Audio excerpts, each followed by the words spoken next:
성령으로 충만함을 받으라 하는 말씀으로 오늘도 함께 은혜를 나누고자 합니다. 2013년도 목회화 신학이라는 두란노에서 나오는 잡지에 이런 통계가 실려 있었습니다. 우리 한국 그리스도인의 한 주간 평균 말씀 묵상 시간과 하루의 기도 시간이 얼마나 되는가 하는 통계인데 1998년도에는 한 주간 평균 말씀 묵상 시간이 66분이었다가 14년이 지나서 2012년도에는 48분으로 줄어들었다, 이런 통계가 있습니다.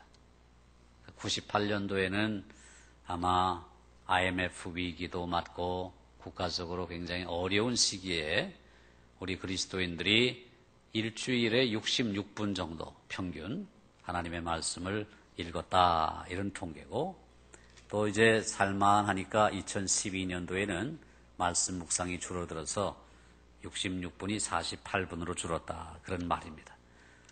하루에 48분이 아니라 한 주간에 48분이니까 평균을 내면 하루에 약 7분 정도 성경을 읽었다. 그러면은 아마도 성경 한 2장 정도 집중해서 읽은 것이 아닌가, 이렇게 추정을 해봅니다. 여러분은 하루에 7분 이상씩 성경을 읽죠? 대답이 없는 거 보니까 잘 안 읽는 것 같으신데요. 또 한 가지 통계는 하루에 얼마나 기도하십니까? 라는 질문인데, 거기에 참여해서 설문에 응하신 분들이 그래도 제법 신앙이 좋으신 분들이었던 것 같습니다. 하루에 2005년도에는 27분, 그리고 2012년도에는 24분으로 이렇게 약간 줄어든 것으로 나타나 있습니다. 하루에 24분, 기도 제법 하시는 분이죠. 식사 기도 3분 빼고 또 21분 이렇게 해가지고 하면 그래도 조금씩 기도는 하시는 분인 것 같습니다. 여러분들은 몇 분 기도하십니까? 규칙적으로 기도한다 하는 응답은 51%, 또 불규칙하다 하는 응답이 49%, 그래서 비등한 것으로 나타나 있습니다. 그리스도인들 중에 규칙적인 기도 생활을 한다, 또 불규칙하게 한다 하는 퍼센테이지가 거의 비슷한 것으로 그렇게 나타나 있습니다.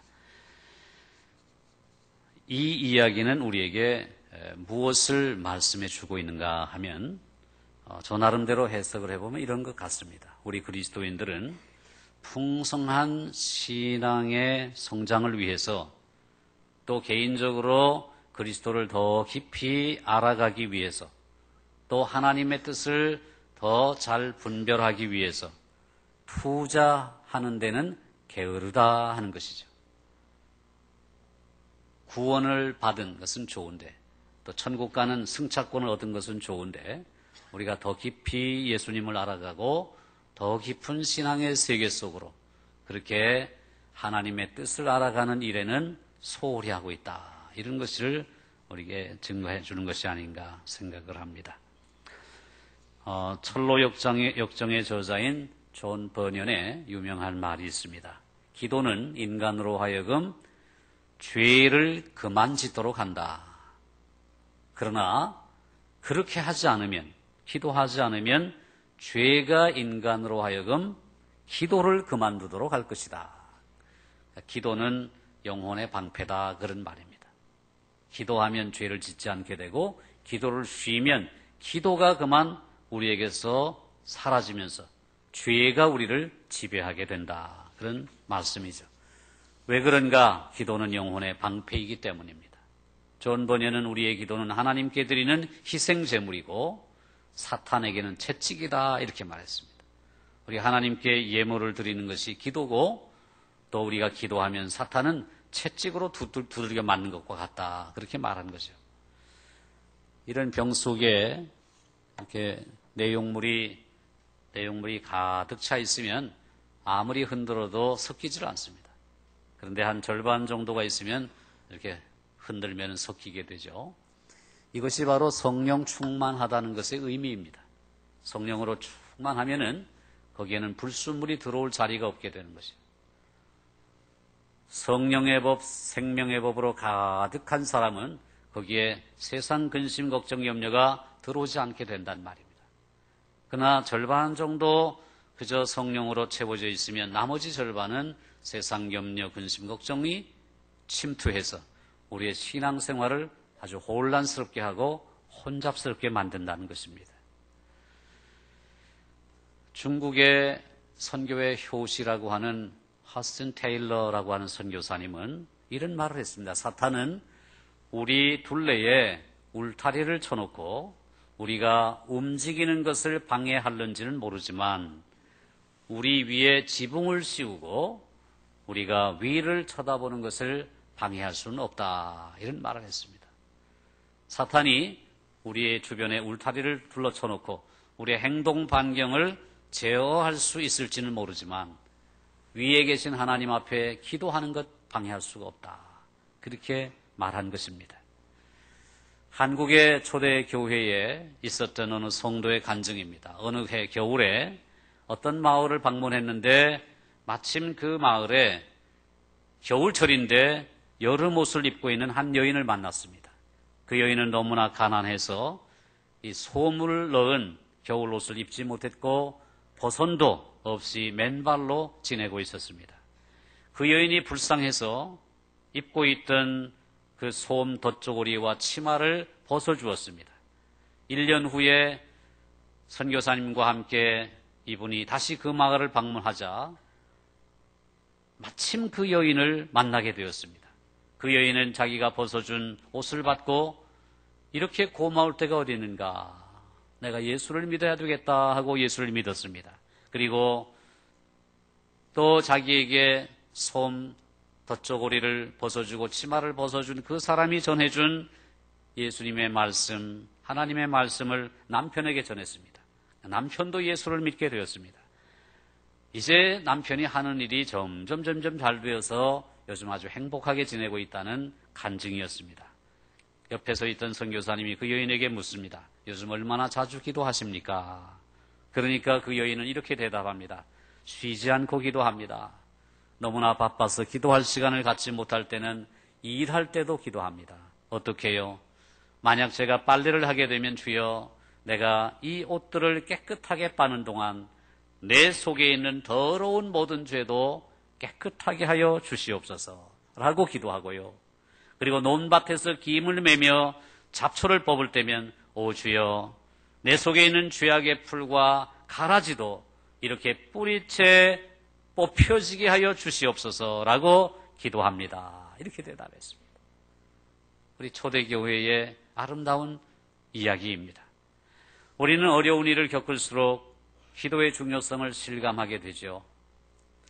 일찍이 하나님께서 쓰신 사람들은 기도의 사람들이었습니다. 윌리엄 밀버포스 19세기 초에 영국에서 노예 매매와 노예 제도를 폐지한 위대한 정치 지도자였습니다. 그는 필생의 사명으로 여겼던 노예 폐지를 위해서 그것을 필생의 사명으로 목표로 여기고 하나님 앞에 하루에 3시간씩 기도에 집중했다고 합니다. 19세기에 빌리 그레이엄이라고 불리는 미국의 복음주의자이자 전도자인 찰스 피니는 사역을 위해서 오랜 시간 동안 기도에 열중하는 것이 자신의 사역의 주된 일이라고 수로했습니다. 무슨 말이냐면 사역이 주된 것이 아니라 기도가 주된 것이 될 때에 그 사역은 오히려 부차적으로 따라오게 된다는 것입니다. 일하기 전에 기도하라. 사역을 하기 전에 기도하라. 모든 것을 기도로 시작하라는 것입니다. 그런가 하면은 종교개혁자 마르틴 루터는 그 어려운 상황 속에서 그렇게 로마 교황청을 상대로 젊은 이 대학 교수가 투쟁하면서 그 일이 너무나 힘들어 하나님 앞에 의지할 수밖에 없었습니다. 그가 종교개혁을 그렇게 일으킬 수 있었던 것은 매일 4시간씩 기도에 몰두했기 때문입니다. 이들은 바쁜 생활에도 불구하고 기도한 것이 아닙니다. 기도가 사역을 위한 것이 아니라 기도 자체가 그들의 사역이었습니다. 그럴 때에 그들이 생각하던 사역이 저절로 해결되는 것을 그들은 경험하게 된 것입니다.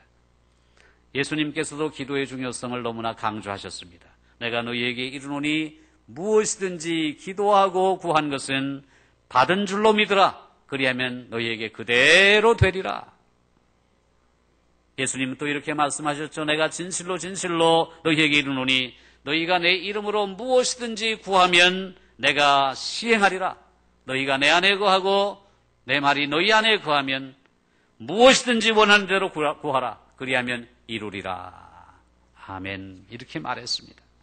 그래서 예수님은 아무리 바빠도 아무리 사역이 긴급해도 시간을 따로 내어 한적한 곳에서 기도하는 시간을 가졌습니다.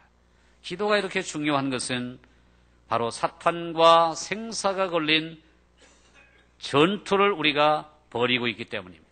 그래서 사도 바울은 에베소 교인들에게 모든 기도와 간구로 하되 무시로 성령 안에서 기도하라. 그렇게 권면했습니다. 하나님은 가정을 구원하시기를 원하십니다. 하나님은 모든 이들이 복음을 듣기를 원하십니다. 하나님은 우리가 사는 사회가 더 의로운 사회가 되기를 원하십니다. 하나님은 하나님의 양들인 우리가 생명을 얻을 뿐만 아니라 더 풍성한 삶을 누리시기를 원하십니다. 그런데 중요한 것은 하나님은 이 모든 일을 바로 우리의 기도를 통해서 이루시기를 원하신다는 것입니다. 그래서 이처럼 기도가 중요하다면 우리 각자의 삶 속에서 기도라고 하는 것이 삶의 중심이 되어야 합니다. 그러기 위해서 실제로 기도하기로 마음 먹는 것이 중요합니다.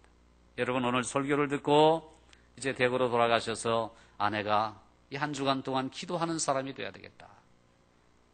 자신의 기도 생활을 돌아보며 기도 시간을 한번 찾아보시기 바랍니다. 일주일에 한 10분 정도 기도하시던 분이 갑자기 3시간씩 이렇게 작정하지 마시기 바랍니다. 그러면 실패하기 딱 십상입니다. 일주일에 10분씩 기도하시던 분이 있었다면 하루에 내가 5분씩이라도 기도해야 되겠다. 그러면 일주일에 30분이 훌쩍 넘어가지 않습니까? 그렇게 소박하게 작정을 하고 옆에 있는 아내에게, 남편에게, 자녀들에게 혹은 부모님들에게 말씀을 드려가지고 자기를 좀 찔러달라. 당신 오늘 몇 분 기도했어요? 당신 오늘 기도했어요? 기도 안 하고 넘어가는 것 아니에요? 이렇게 옆에서 체크해 줄 때 우리는 기도 생활에 더 전념할 수 있게 됩니다. 그래서 몇 달이 지나게 되면은 난 어느샌가 오랫동안 기도하는 사람이 되어 있는 것을 발견하게 될 것입니다. 기도와 성령 안에 거하는 것은 불가분의 관계입니다. 성령의 충만함과 기도 생활은 불가분의 관계입니다. 기도라고 하는 책을 쓴 리처드 포스터는 이렇게 말했습니다. 이 시대의 하늘과 땅은 성령의 인도를 받고 성령의 감화를 받으며 성령의 권능을 받은 사람들이 나타나기를 숨죽이며 기다리고 있다 그랬습니다. 성령의 인도를 받고 성령의 감화를 받으며 성령의 권능을 받은 사람들은 어떤 사람들이냐? 바로 기도하는 사람들. 이 시대는 하늘과 땅이 그런 기도하여 성령의 권능을 받은 사람들이 많이 나타나기를 숨죽이며 간절히 기다리고 있다는 것입니다. 그래서 바울은 갈라디아 교인들에게 성령을 쫓아 행하라. 그리하면 육체의 욕심을 이루지 아니하리라. 이렇게 말씀했습니다. 성령의 충만한 것은 바로 기도를 통해서 성령의 권능을 받아 성령을 쫓아 행할 때에 우리는 육체의 욕심을 따라 살아가지 않게 된다는 것입니다. 사도 바울은 첫 번째 선교 여행에 대해서 그 여행을 지휘하시고 인도하시는 분이 성령이심을 고백했습니다.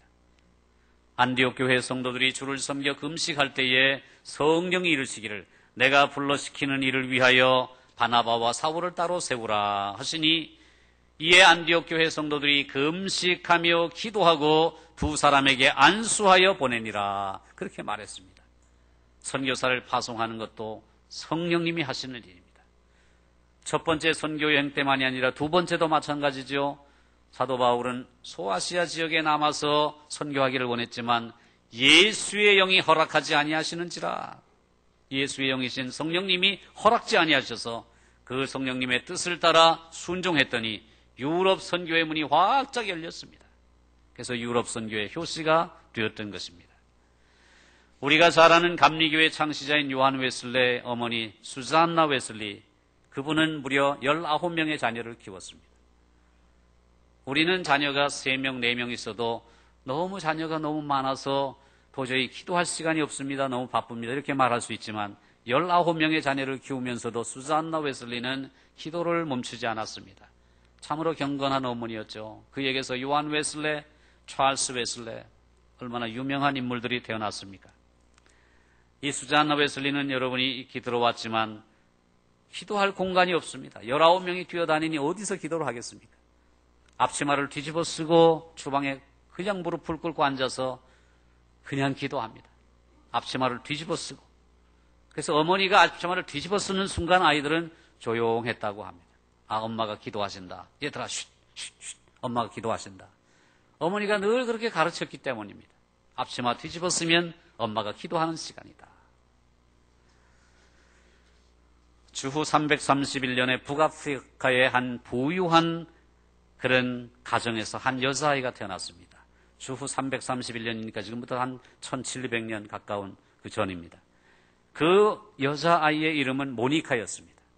이 모니카는 로마의 관원이며 부유한 지주였던 패트릭 기우스라고 하는 넌크리스천 비기독교인과 결혼했습니다. 그런데 이 모니카는 어려서부터 예수님 믿는 신앙인이었습니다. 불신자 남편을 위해서, 이교도의 남편을 위해서 날마다 기도하기를 멈추지 않았는데 16년 동안이나 기도했습니다. 결국은 그 남편이 주님께로 돌아오게 됐습니다. 뿐만 아니라 이 모니카는 아들, 그 유명한 어거스틴의 어머니 아닙니까? 이 어거스틴을 주님의 종으로 삼고자 얼마나 기도했는지 모릅니다. 어거스틴아, 젊은이들은 욕정을 조심해야 된다. 그리고 자만을 조심해야 된다. 항상 욕정을 조심하고 하나님 앞에서 겸손하게 살아라. 얼마나 가르쳤는지 모릅니다. 그러나 탕자인 이 어거스틴은 아주 마음대로 방탕한 생활을 했습니다. 어느 날 어떤 여인과 동거해서 아이까지 낳았습니다.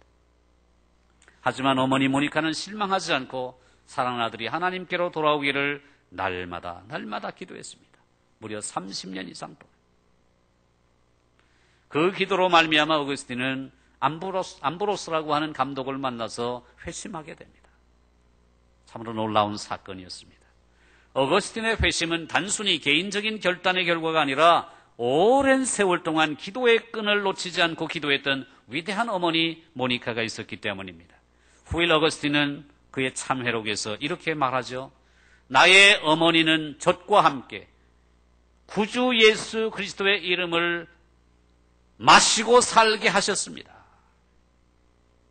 어머니는 젖과 함께 구주 예수 그리스도의 이름을 마시고 살게 나를 그렇게 만들었다.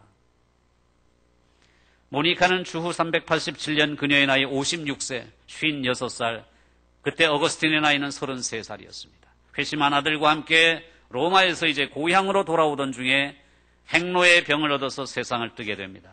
어거스틴은 그의 고백록에서 그때의 심정을 회상하며 이렇게 고백합니다.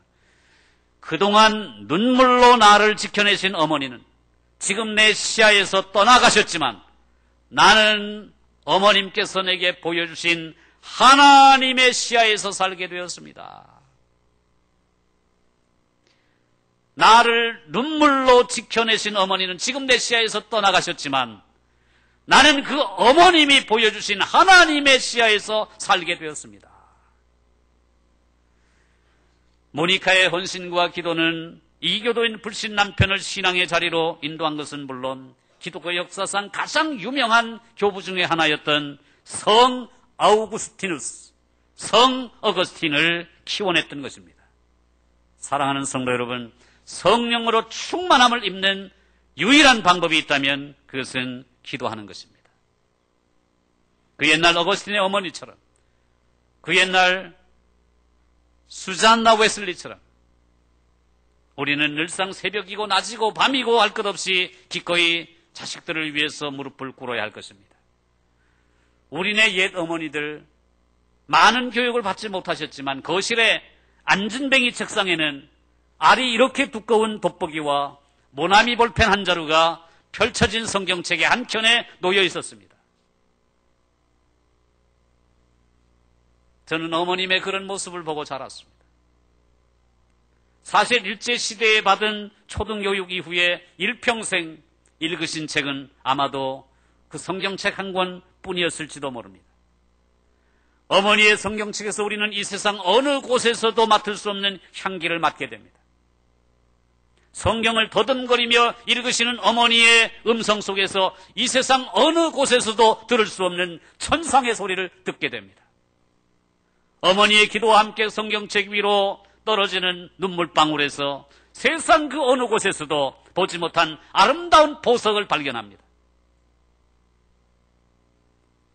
그것이 우리네 어머니의 모습이었습니다. 여러분은 그런 어머니로 살아가십니까? 여러분은 그런 아버지로 살아가십니까? 어느 어머니는 쇠약해진 몸으로 새벽 기도회를 가시려고 빙판을 걷다가 넘어져 얼굴과 팔과 다리를 비롯해 온몸이 상처로 뒤범벅이 되었습니다. 자식들이 어머니의 상처를 소독해 드리면서 이제는 어머님 몸도 생각하셔야 되지요. 이렇게 겨울철 빙판에는 나서지 말고 집에서 기도하시는 것이 어떻습니까? 그러나 그렇게 권면해도 어머니는 그 다음날 새벽에 어김없이 교회의 맨 앞자리에 가서 앉아 계십니다. 우리는 결코 이런 어머니의 모습을 빼앗을 수가 없죠. 그런 믿음도 부족합니다. 그 어머니의 사랑, 그 사랑의 기도가 오늘도 우리의 모든 것 안에 모든 것으로 존재합니다. 그것이 바로 신앙의 유전입니다. 그것이 바로 성령의 충만함을 자식들에게 전수해주는 비결입니다. 이 은혜가 우리 모두의 가정에 충만하시기를 축원합니다. 기도합시다.